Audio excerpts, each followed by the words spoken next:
Jacobite pretenders were Catholic claimants who put up a fight for over 50 years. In 1688, the English Parliament ousted the Catholic King James Roman II in favor of his Protestant daughter Mary Roman II and her Dutch husband William of Orange. Besides giving their name to the College of William and Mary in Virginia, the royal couple also secured the future of a Protestant rather than a Catholic monarchy. But James and his descendants never gave up fighting for what they believed was their birthright. Jacobites, followers of James's Catholic line of descent in both England and Scotland, were enlisted in the secret cause to restore James and his descendants to the throne. Though some Jacobites were not Catholic, James's Catholicism was nonetheless a rallying point for many supporters. When James died in 1701, Jacobites pledged themselves to helping his son James Francis Edward, nicknamed the Old Pretender, take the crown. Jacobites also threw their support behind James Francis Edward's son, Charles Edward Stuart, the Young Pretender. More than simply toasting their king across the water, Jacobites pledged their lives to the cause. After all, treason was no small offense. After several bloody uprisings, Jacobitism was defeated for once and for all at the Battle of Culloden in 1746. Mary I was a Catholic who got a bad rep as Bloody Mary because Protestants really didn't like her. Though her father instituted the English Reformation in the 1530s, Queen Mary I had no intention of renouncing her Catholic faith when she unexpectedly ascended the throne in 1553 at the age of 37. Though she was pragmatic and understood that her subjects were both Catholic and Protestant, she also felt that it was her unique duty to restore Catholicism to England. Her choice of a Spanish Catholic husband alienated her from her subjects, especially Protestant ones. Was Mary really bloody? Well, Mary did execute hundreds of Protestants, but her sister Elizabeth likewise executed Catholics. The root of the Bloody Mary myth actually comes from Protestant propaganda that unfairly painted the Catholic queen as a bloodthirsty tyrant. The Act of Settlement ruined a perfectly good love story between Queen Victoria's grandson and a French princess. Passed in 1701, the Act of Settlement got all up in royals' love lives. It decreed that any British royal who married a Catholic would have to forfeit his or her place in the line of succession. This meant that British royals married into Protestant royal families across Europe. But it also meant that affection was sometimes thwarted.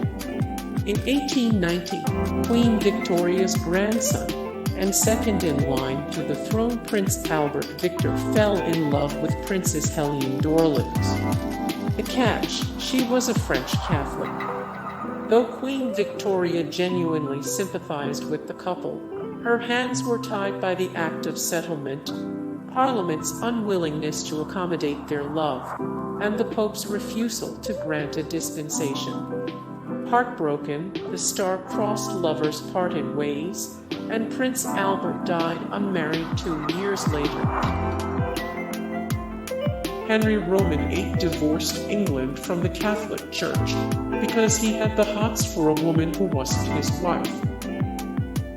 Man's religion and politics never blended together so spectacularly than in the case of Henry Roman VIII. In fact, the English monarchy's tension with Catholicism can be traced directly back to him, a king with large appetites and an even larger ego. When Henry ascended the throne in 1509 at the age of 18, England was firmly a Catholic kingdom. So Catholic was England that Pope Leo X actually named Henry Defender of the Faith in 1521 after the English king wrote a diatribe against Protestant rabble-rouser Martin Luther, architect of the so-called Protestant Reformation. But that soon changed. After over 2 decades of marriage, Henry and his wife Catherine of Aragon still did not have a male heir. So Henry's attentions turned to Anne Boleyn, a lady in the court, who promised him a son. Henry used all his power and influence to try and pressure the Pope into granting him an annulment from Catherine, but the Pope wouldn't budge.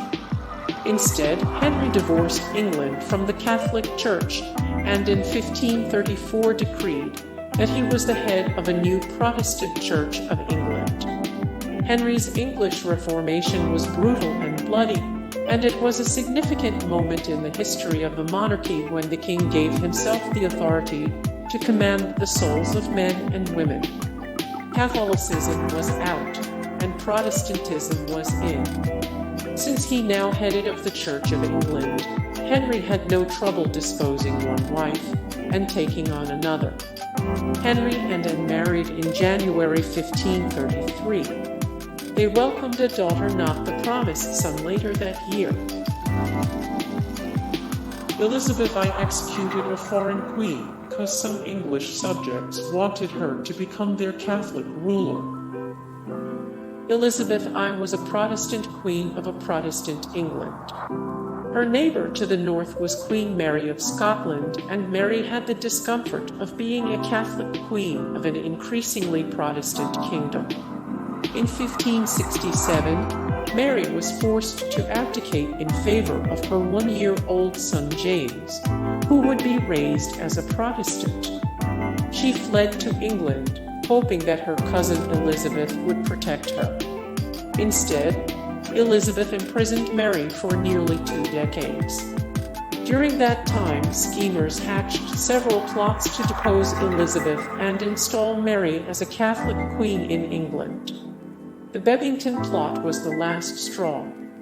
Elizabeth finally agreed to eliminate the threat Mary and her religion posed to her authority by executing her Scottish cousin on February 8, 1587. The future George Roman IV knew he couldn't legally marry a Catholic, so he married one illegally. Thanks to the Act of Settlement, which stated that men and women in the line of succession couldn't have a Catholic spouse, the future George Roman IV knew that he would have to take a Protestant as his bride. So when he fell head over heels for Maria Fitzherbert, a twice widowed Catholic, he knew there was no chance they could get married. Moreover, the Royal Marriages Act of 1772 insisted that a member of the royal family had to seek permission from the monarch to get married. Again, George soberly faced the truth. There was no way that his stodgy, old father was going to let his eldest son and heir marry a Catholic widow. So George took matters into his own hands. On December 15, 1785, he secretly married Maria Fitzherbert in an illegal ceremony. Though the marriage had a romantic start, it had fizzled out in less than a decade. In 1794, George broke it off with Fitzherbert for the most unromantic reason. His father agreed to settle his debts if only he'd take a legal bride. In April 1795, it was basically hate at first sight, and the marriage proved to be an epic disaster.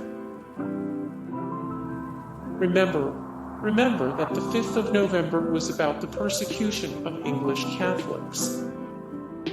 After England became a Protestant kingdom in the 1530s with a brief return to Catholicism under Mary I between 1553 and 1558, Catholics were marginalized. Their ties to the Catholic Church and a foreign figure of authority, the Pope in Rome, were met with suspicion by a crown that defined its authority by being head of its own Protestant church. Elizabeth I proved herself to be queen of anti-Catholicism in England, as she persecuted Catholics through penal laws that fined them. Many priests were even executed. Her successor James I was the son of Catholics. Queen Mary of Scotland was his mother, but he remained committed to Protestantism in England. It would be an understatement to say that English Catholics were not thrilled about the same old forms of persecution under a new king. So on November 5, 1605, a group of them took matters into their own hands by engineering the so-called gunpowder plot. They intended to blow up Parliament, thereby assassinating James I. They then planned to kidnap his young daughter, Princess Elizabeth. They intended to raise Elizabeth as a Catholic and name her queen. The conspirators didn't get very far, and the plot was uncovered before they could even light a fuse. Though the plot failed, Guy Fawkes Day or Bonfire Night is still celebrated in England to commemorate the defeat of the gunpowder plotters.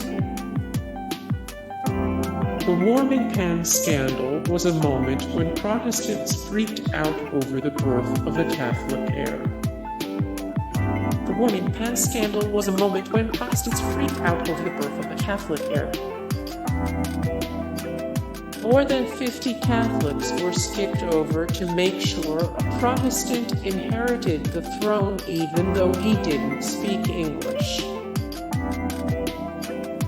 The English would rather have a revolution than a Catholic king. The English would rather have a revolution than a Catholic king. Hey guys, thank you so much for the support and likes and comments down below, and also thank you so much for watching, and I look forward to see you in the next video. Then take care, bye.